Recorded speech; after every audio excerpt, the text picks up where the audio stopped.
enquanto o pessoal está chegando. Tá? Muito bem, meus amados irmãos. Nós falaremos hoje sobre coisas difíceis, coisas que o ser humano até tem dificuldade para entender. Mas vamos lá, na reunião da semana passada nós vimos os motivos, ou seja, que foram os erros, os pecados e a idolatria cometidos no templo que causaram a saída da glória de Deus. No capítulo 9, do capítulo 9 até o capítulo 11, hoje, nós veremos que Deus e a sua glória se afastam para que venha o castigo sobre o povo de Israel, para que venha esse castigo sobre o povo. Por quê? Porque a perdição do homem ele estava cada vez maior, e a ira de Deus ela seria fatalmente derramada sobre eles. Esta punição ela viria inclusive com a morte. Mas vejam no versículo 4 do texto que nós vamos ler, do capítulo 9, inclusive, ou seja, da contextualização do capítulo 9, nós vamos ver que Deus manda colocar um sinal naqueles que repudiavam todo aquele pecado, protegendo cada um deles, não permitindo a eles este castigo, ou seja, o castigo de morte. Então vocês vejam bem que os verdadeiros adoradores, eles são preservados, eles vão passar pelos problemas, pelas tribulações, pelas lutas, mas eles serão preservados da morte. No versículo 23 do capítulo 11, a glória do Senhor, ela se alçou, ou seja, ela se elevou, ela se pôs sobre um monte ao oriente da cidade, cumprindo o que foi anunciado no capítulo 10, ok? No capítulo 10, lá no versículo 4. Por quê? Porque Deus ele não pode ficar em meio a um povo que não expressa em si o caráter de Deus, não expressa em si o caráter e o espírito de Deus. E assim Deus acaba por abandonar o templo, retirando dali a sua glória, devido ao quê? As abominações que nós já estamos estudando há algumas aulas anteriores, e hoje também se acrescentará alguma coisa, né? Então, meus amados irmãos, nós vemos a palavra abominação, ela é uma palavra muito forte quando ele se refere à abominação. Mas abominação ela significa o quê? Uma coisa execrável, uma coisa deplorável. E não apenas aquilo que é entendido por uma pessoa. Não assim, eu posso entender uma coisa como execrável, uma coisa como deplorável, uma coisa como ela me atingindo de uma forma degradante realmente, mas aqui o contexto é o contexto religioso, ou seja, ele traz todo um contexto moral, um contexto social, um contexto ético, ou seja, ele atinge e afeta o coletivo. Então o termo abominação aqui, ele vem atingindo o coletivo, no contexto religioso, ético, social e moral. Ok? Então é dessa maneira que nós vamos ter que entender e contextualizar o assunto de hoje. Mas a leitura do texto hoje, ela está aqui, em Ezequiel 9, alguns textos. Então eu vou fazer a leitura, não precisam acompanhar.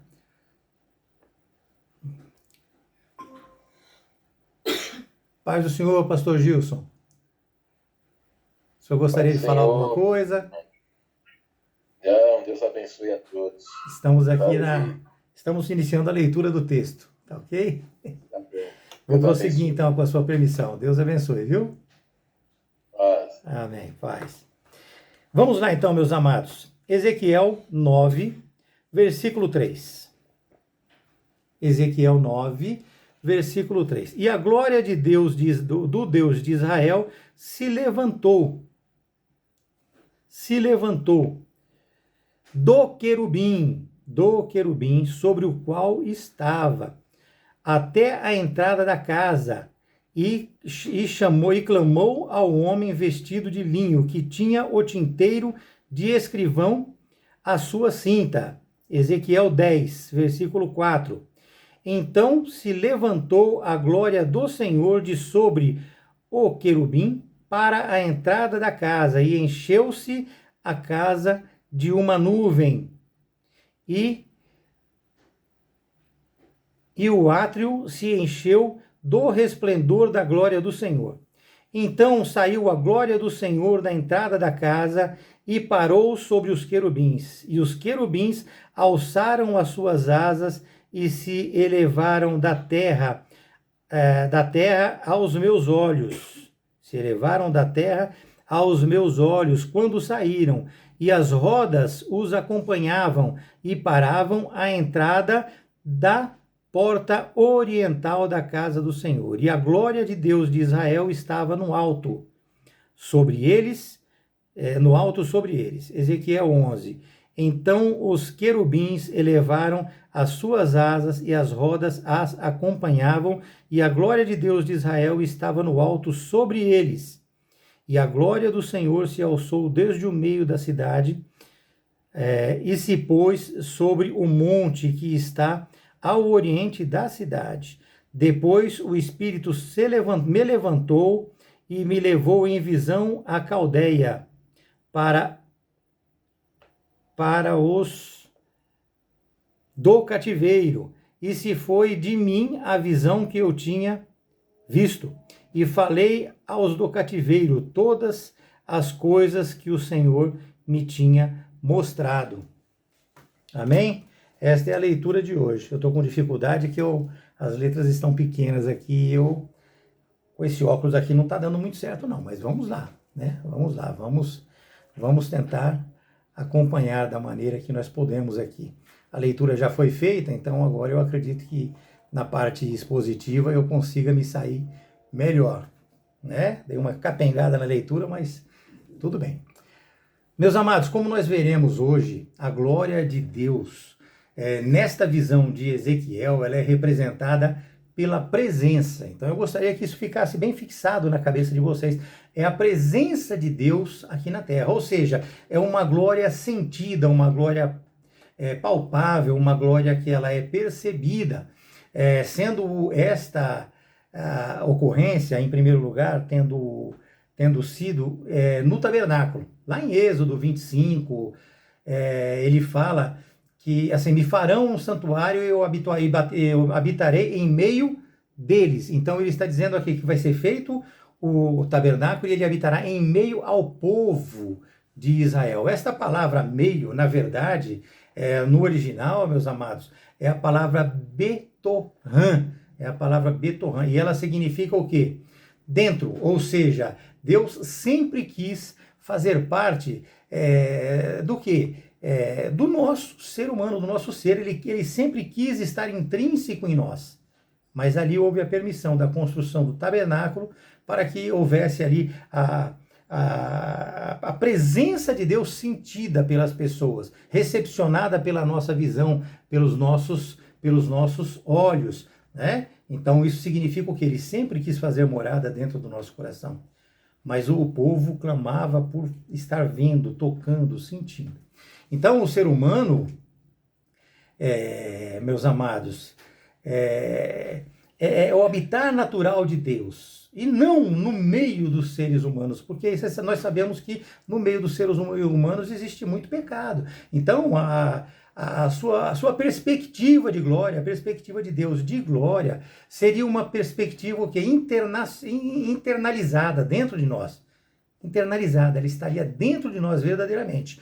Mas vamos tentar entender isso sob o prisma do templo, construído pelo rei Salomão. Então nós vamos aos poucos discorrer dentro deste assunto para tentar mostrar para os irmãos tudo o que aconteceu a respeito disso.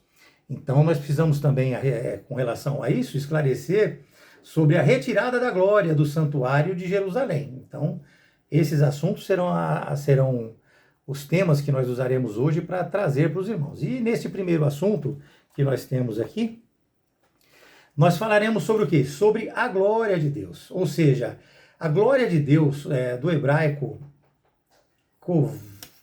kavod, a palavra kavod, Isso mesmo, a palavra kavod, ela significa o quê? Ela significa peso. Então, ela aparece duas vezes apenas, ela, no Antigo Testamento. Ela aparece em 1 Samuel 4:18 e em 2 Samuel 14:26. Ou seja, é uma coisa difícil de ser carregada. A glória de Deus, ela tem peso. Ou seja, a pessoa que carrega ela, aonde essa pessoa chega, essa pessoa ela é percebida. Ou seja, porque ela traz consigo respeito, ela traz consigo autoridade, ela traz consigo comunhão. Ela carrega de uma maneira muito abundante e de uma forma bastante compreensível e humilde a presença de Deus. Ela não carrega somente o respeito, a autoridade, o conhecimento, mas ela carrega em si também, esta pessoa, o quê? O domínio próprio. Ela tem equilíbrio na relação com as coisas e na relação com as pessoas, e ela tem um equilíbrio muito grande na relação com ela mesma, para que ela possa se expor de uma maneira que glorifique o nome de Deus. Então, quem carrega em si a glória de Deus, carrega o peso da responsabilidade de ter esta relação com Deus. Como é que eu vou simplificar para os irmãos? Um exemplo, vamos supor, vai ter um evento de futebol, todo mundo gosta de futebol, vai ter um evento de futebol. De repente, neste evento, é lógico que é uma comparação esdrúxula, hein, irmãos? Entendam, mas é para que vocês entendam mais facilmente. De repente, num evento de futebol, nós estamos tendo lá, e aí de repente chega o Pelé. Pronto, o evento, ele chamou a atenção de todo mundo, porque ele é altamente profissional, ele é uma pessoa altamente capacitada, uma pessoa que não existe como colocar adjetivos nele naquilo que ele foi fazer lá com relação àquilo que ele é para o futebol. Então é mais ou menos que fosse dessa maneira. A chegada de um intelectual na Academia Brasileira de Letras, um exemplo, a chegada de uma pessoa um pouco mais preparada, o que nós consideramos mais preparada, numa conferência, dessa forma que nós podemos explicar o que seria a glória de Deus. Ela seria notada, percebida, mas de uma forma bem esdrúxula. Entendam os irmãos, eu trouxe de uma maneira simples para que vocês possam entender. Na tradução já feita pela Septuaginta, eu andei bastante atrás dessa Bíblia, por fim eu tinha aqui. Então, de acordo com essa tradução, a palavra é doxa ou time, e ela significa o quê? Ela significa glória, significa resplendor, significa poder, honra, reputação, significa valor e honra nas duas traduções. Então, meus amados, no caso de Ezequiel, no caso do texto que nós estamos falando hoje, seria o quê? Seria o resplendor, ou seja, a sua presença, a presença de Deus. É uma chegada com autoridade, é uma presença que não passa desapercebida de maneira nenhuma. Esta glória, ela foi manifesta da mesma forma quando Moisés dedicou o tabernáculo a Deus. Ou seja, ela foi manifesta aos filhos de Israel, tanto com o tabernáculo quanto com o templo de Salomão. É a presença de Deus em meio ao povo, E isso o acompanhou desde lá do tabernáculo até o templo de Salomão, até no templo de Salomão, não é verdade? Quando a arca da aliança foi transferida do tabernáculo para o templo. Tá? Ali, meus amados, ele mantinha o quê? Ele mantinha os seus olhos e os seus ouvidos atentos à oração do povo, ao clamor do povo. Porém, meus irmãos, esta promessa de Deus, ela não era uma promessa incondicional. Naquela época, ela não era uma promessa incondicional. E parece que o povo se esqueceu disso. Conforme nos apresenta 2 Crônicas 7, no versículo de 14 a 16. E eu gostaria de fazer aqui um adendo para os irmãos de que a glória de Deus, segundo o Êxodo 33, que também sentimos ali a presença de Deus, como valor e honra em meio ao povo, é diferente do que nós temos e nós sentimos hoje. Então eu gostaria que os irmãos se lembrassem desse detalhe para, durante o transcorrer da nossa aula, nós pudéssemos diferenciar uma coisa de outra. Veja que nós não podemos retirar a glória de Deus do planeta Terra. Vocês já precisamos entender isso. Não podemos retirar a glória de Deus do planeta Terra. Porém, ela é removível, sim. Nós não podemos perder. A partir do quê? Nós não podemos, nós podemos perder ela. A partir do quê? A partir do pecado. A partir da perda de respeito, a partir da perda da moral, a partir da perda da ética, da comunhão, do relacionamento. E assim a glória, ela acaba sendo retirada da vida do ser humano, da vida do homem. Vejam que a palavra Shekinah, às vezes eu uso ela durante uma oração ou outra, né? Essa palavra ela não é bíblica, ela significa morada, em, ou estar em, né? Ela é uma palavra usada muito pelos judeus para denotar o quê? Denotar a presença de Deus. Então, quando a gente usa ela na oração, Paz do Senhor, Ed, Deus abençoe, já iniciamos, viu? Sim, tá bom, paz do Senhor a todos, tá bom. Amém. Então, quando nós usamos essa palavra Shekinah, ela é para buscar a presença de Deus em nossa vida.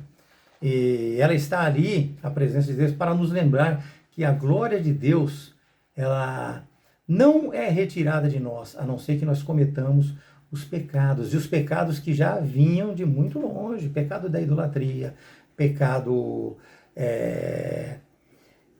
como mentiras, pecados como prostituições, entre tantas outras coisas, adoração de animais, como nós vimos nas aulas passadas.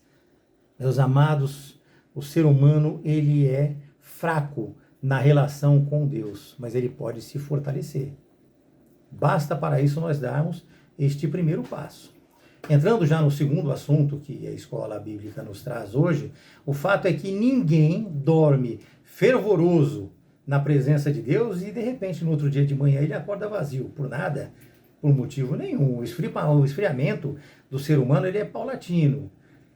Quando você menos percebe, você já está envolvido no pecado. E o pior, né? Você está envolvido no pecado achando que não. Porque você começou a se envolver de uma forma natural, achando que aquilo não era errado. E assim nós perdemos a glória de Deus, meus amados, aos poucos. É nos detalhes da existência de cada um de nós, da existência de vocês, que se vai perdendo a glória de Deus ou trazendo ela mais para próximo de você.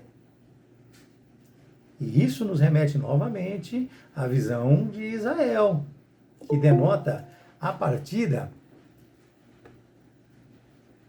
Paz do Senhor, Paulo, já iniciamos. Deus abençoe, viu? Obrigado. Amém. Que denota a partida da glória de Deus.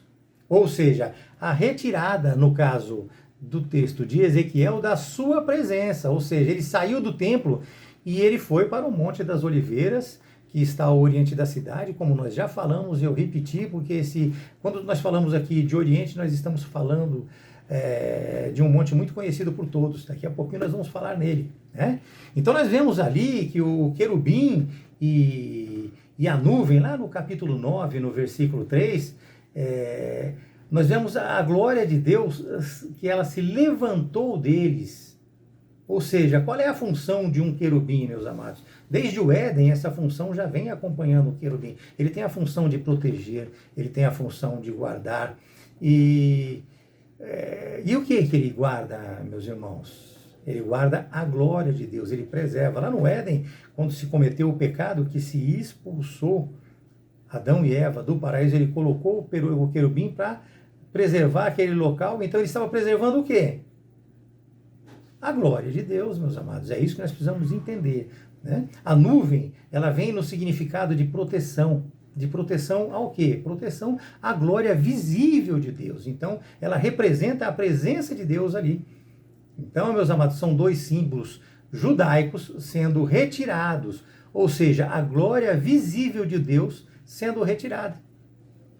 Quando ele ascendeu dali aos céus, para retornar somente no final dos tempos. Então a glória de Deus foi retirada e somente no final dos tempos ela seria trazida de volta. Nós vemos no versículo 3 que a referência é possível em duas análises. Nós podemos fazer essa referência em duas análises. Em 2 Crônicas 5, no versículo 8, e também que vem também e mostra as 4 criaturas da visão do capítulo 1. Então, tanto lá em 2 Crônicas, quanto na visão das 4 criaturas do capítulo 1.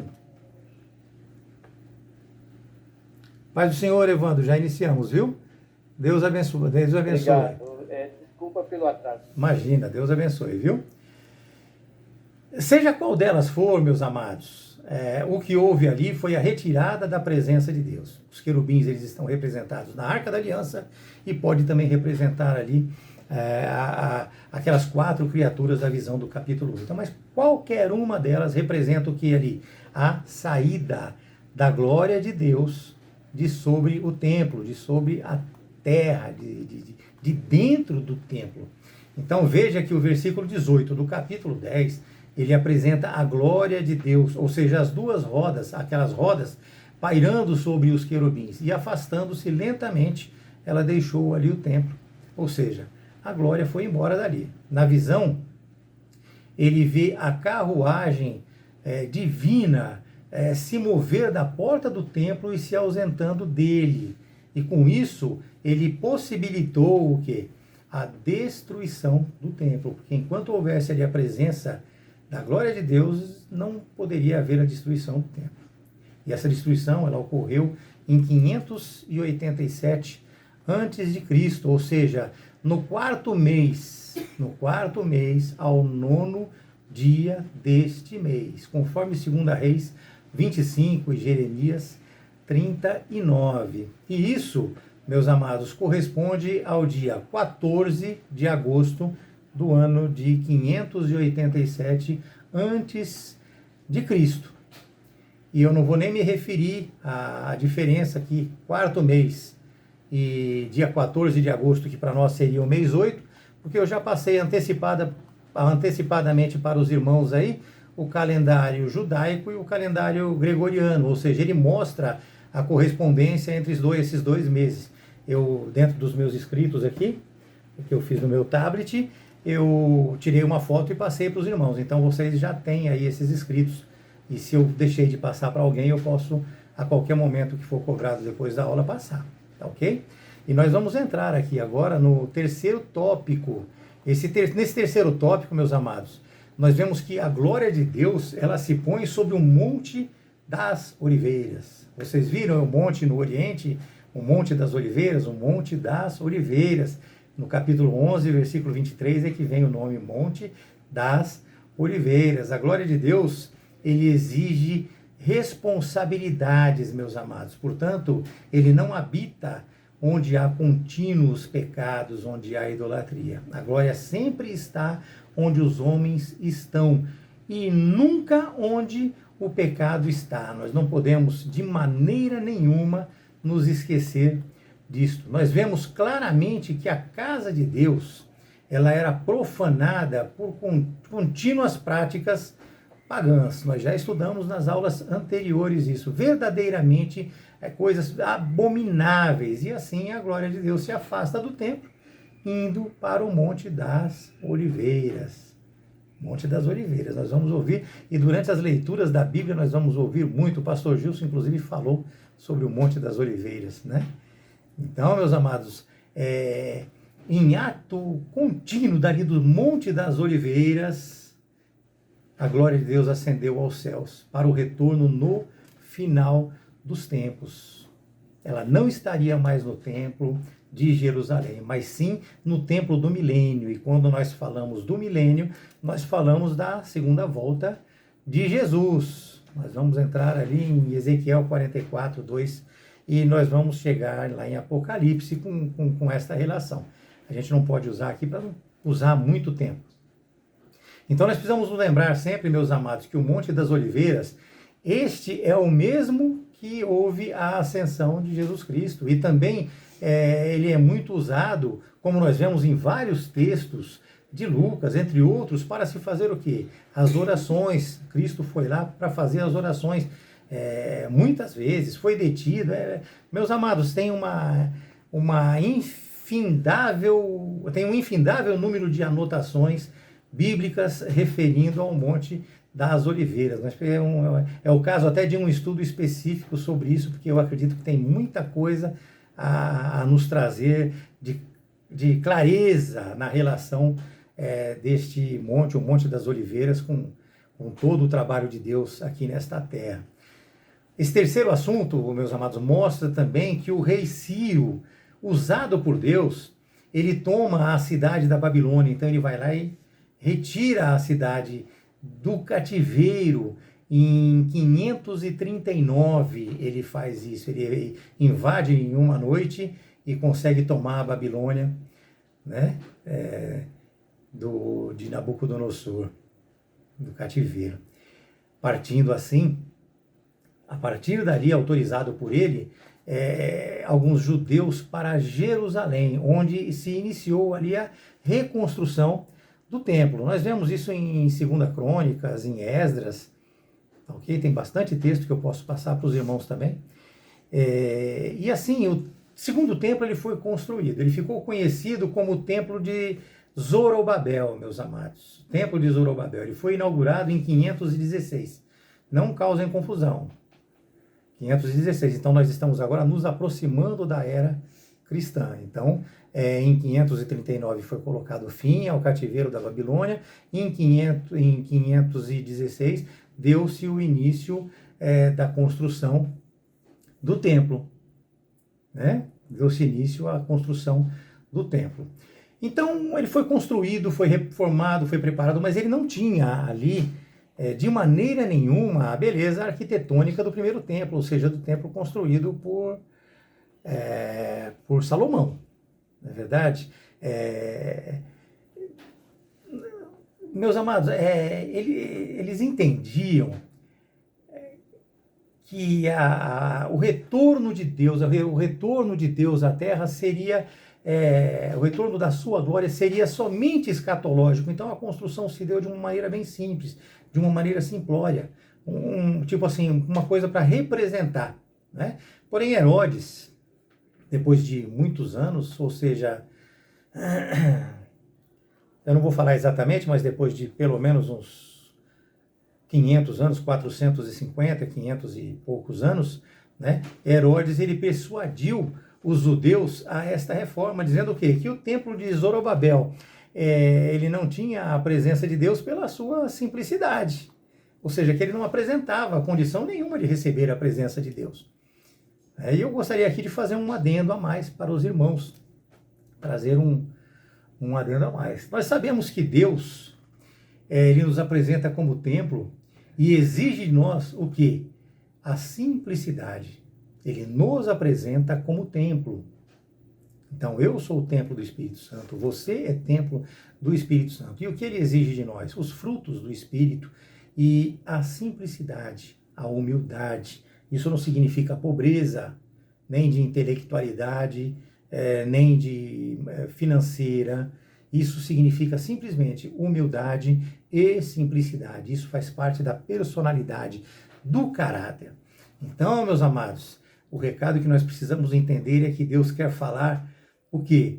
Que nós é que somos o templo dele. Não há a necessidade de construção nenhuma para que ele habite. Ele já nos criou prontos. Ou seja, nós precisamos apenas nos preparar, buscá-lo em espírito e em verdade. Meus irmãos, os trabalhos de reforma do templo por Herodes se iniciaram em 15 a.C., mais ou menos em 15 a.C., e permaneceram durante todo o ministério de Jesus, ou seja, até 46 depois de Cristo. Isso está em João 2, versículo 20. A sua conclusão, ela se deu em 66 depois de Cristo e foi conhecido como o Segundo Templo. Ele era o cartão postal de Israel, embora mesmo assim não se comparava à construção feita por Salomão, ok? Eu vou voltar nesse assunto de que nós somos o templo do Espírito Santo e que ele não habita em templos. Então, meus amados, prestem bastante atenção no que nós vamos contextualizar daqui para frente.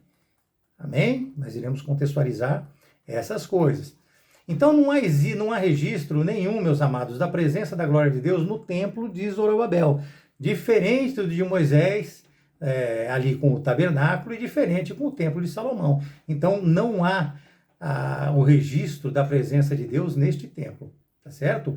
Exceto com a entrada de Jesus, que levou a glória de Deus ao templo de Herodes, com a sua presença, né? O templo de Zorobabel reformado ao templo de Herodes. Então, ali foi levada, sim, a glória de Deus, mas através de quem? Através de Jesus Cristo. E esta presença de Cristo, ela fez com que a glória da segunda casa fosse maior do que a primeira. A glória da segunda casa fosse maior do que a do que a primeira. Somente pela sua presença. A sua presença foi o que fez glorificar aquela casa. Mateus 21, 12. Mateus 21, de 12 a 14, Lucas 2, 46 também. Ou seja, meus amados, a presença de Cristo torna a segunda casa mais gloriosa do que a primeira. Mais gloriosa. E por quê? Nós vemos, isso está declarado em toda a Bíblia, quem vê a mim, vê ao Pai, o Verbo se fez carne e habitou entre nós. Foi o próprio Deus, meus amados, que entrou ali fisicamente naquele templo e trouxe a glória de Deus, a glória de si próprio para dentro daquele templo. O quarto assunto que nós vamos falar agora, ele deixa claro que nós temos que ver da mesma forma que a glória de Deus, ela deixou o templo, possibilitando a sua destruição pelos caldeus, no segundo templo houve a mesma coisa. O segundo templo também ele foi destruído. Ele foi assumido agora por Jesus Cristo, que se declara maior do que o templo de Herodes. E ele ainda diz, né? Não ficará pedra sobre pedra, não ficará pedra sobre pedra.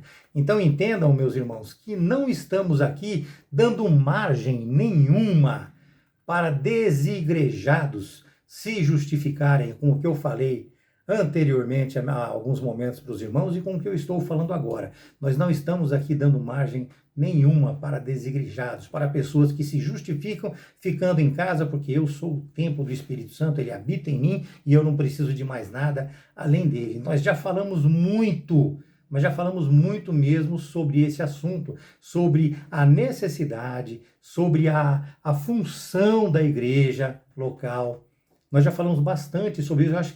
Eu acho que se torna desnecessário repetir tudo aquilo que nós já falamos. A nossa ausência na igreja nos afasta de toda a ajuda que nós podemos ter comunitariamente, de toda a estrutura intelectual que nós podemos receber da igreja. Não adianta eu achar que uma pessoa vai me ensinar fora da igreja, não vou aprender. Nós temos que aprender com o convívio. Nós fazemos parte do corpo de Cristo e corpo não se separa. Eu falei para os irmãos que se eu cortar uma mão, essa mão não serve para mais nada, ela precisa estar ligada ao resto do corpo para que nós possamos juntos fazer uma ação, para que nós possamos juntos viver e conviver. Então eu só trouxe mais esse adendo para os irmãos para esclarecer sobre aquilo que nós falamos há pouco ali.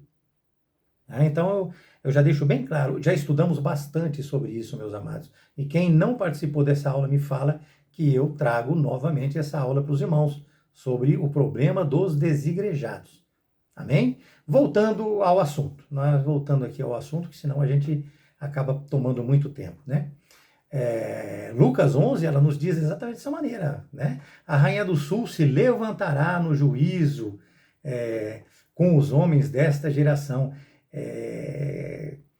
porque veio dos confins da terra para ouvir a sabedoria de Salomão. Ela veio ouvir a sabedoria do Salomão. E quem é o Salomão? Salomão é um construtor, meus amados. Ele foi apenas um construtor. Então ela se deslocou para vir para saber sobre um construtor. Nós vemos o Mateus 11 também, que ele diz assim: aqui está quem é maior do que o templo.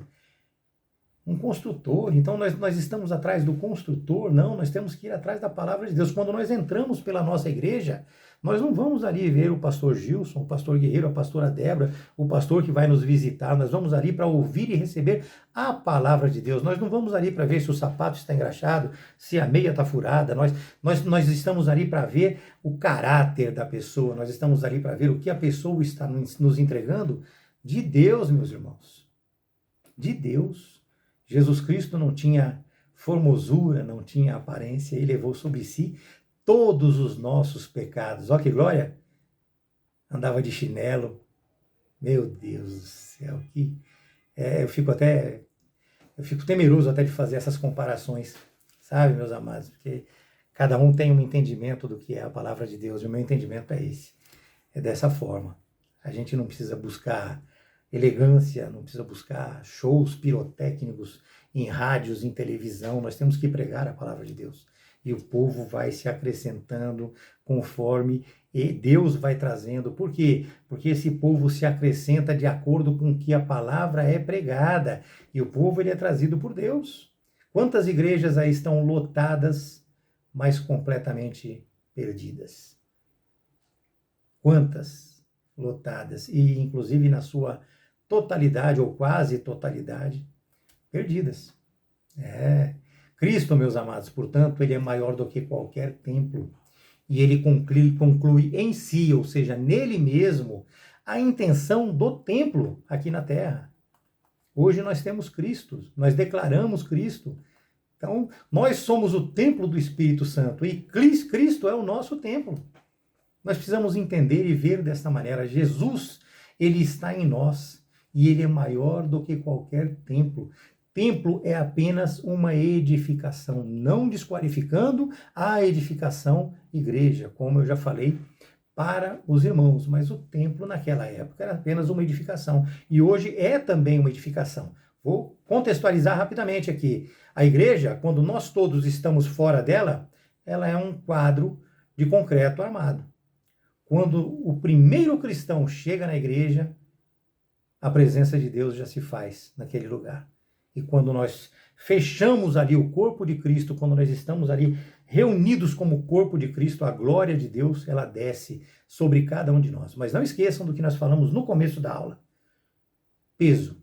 A glória de Deus, ela traz consigo o peso de toda a responsabilidade que nós temos.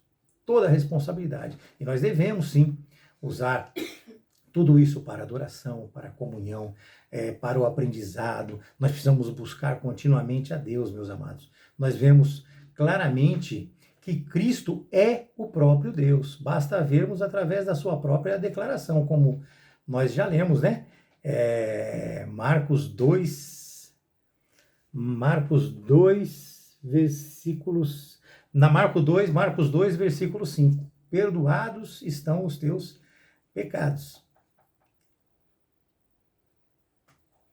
Com a vinda de Cristo, meus amados, a presença física do templo, que até Jesus significava a presença de Deus, se faz totalmente inútil. E eu digo significava, porque no tabernáculo sim, no templo de Salomão sim, mas no de Zorobabel, de Herodes, não. Então eu digo significava, amém? O verbo, ele se fez carne e ele habitou entre nós, meus queridos. Eu repito para que isso fique bem gravado dentro de vocês. Nós vimos a sua glória, sendo ele o unigênito do Pai. João 1,14. Nós somos nascidos do homem. O único gerado foi Cristo. Nós somos nascidos do homem. Nós somos gerados no útero da nossa mãe, mas nós fomos nascidos do homem. O único que foi gerado por Deus foi o nosso Senhor Jesus Cristo. Será que nós temos alguma dúvida sobre isso? Nós não podemos ter dúvida com relação a isso, de maneira nenhuma, de maneira nenhuma. Quando nós falamos que ele foi gerado, nós falamos que ele é o único diferente que esteve com os pés sobre esta terra, o único diferente que esteve com os pés sobre esta terra. Então, assim, ele é Deus. Nesse sentido, meus amados, nós somos, sim, templo do Espírito Santo. Porque ele é o nosso templo e nós somos o templo do Espírito Santo. Diferente da visão de Ezequiel, que é o texto que nós estamos lendo hoje, que mostra o quê? A glória em meio ao povo, ou seja, no universo, nos planetas, neste caso de Ezequiel, ele é apresentado assim como presença em meio ao povo. Tudo o que Jesus ensinou foi enfatizado nas 2 últimas semanas que ele esteve conosco, meus amados. Não ficará pedra sobre pedra, nós já lemos.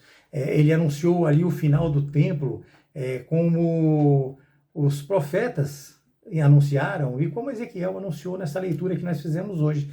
E a glória de Deus, ela se retirou do templo antes da sua destruição. Mateus 23, 38 e 39 diz que a sua casa ficará deserta. A sua casa ficará deserta. E desde aquele momento já não veremos mais ele até que ele venha a dizer: bendito o que vem em nome do Senhor. Portanto, a presença de Deus no templo de Herodes estava lá, enquanto Jesus lá dentro estava. O que importa não é a construção. Estes são apenas símbolos para nos mostrar que o que importa realmente é Jesus de Nazaré. O que importa realmente é Cristo, meus amados.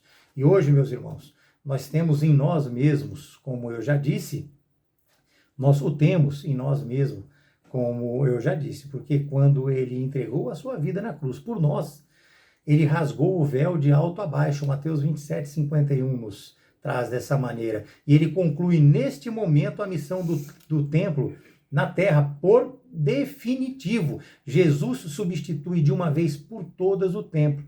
Portanto, meus irmãos, é através de Jesus que nós recebemos a nossa redenção. É através de Jesus que nós recebemos o perdão para os nossos pecados. Entenda, meus amados, que Deus, ele habita individualmente no cristão. Mas não se esqueça de que isto ocorre em quem verdadeiramente crê, tem fé, vive e pratica o ensinado pela sua palavra. O Salmo 51 diz que o Senhor,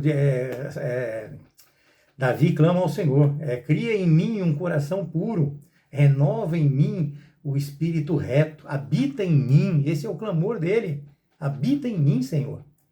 Salmo 51. Também o Salmo 24, ele clama para que o Senhor permita que ele seja escondido no oculto do seu tabernáculo, onde só entrava ali os sacerdotes. Meus irmãos, não precisamos de prova nenhuma mais de que ele habita em nós e que nós somos o seu templo. Portanto, busque em si o caráter, busque em si a perfeição, busque em si a santidade ensinada por Cristo nas nossas igrejas e em igrejas sérias.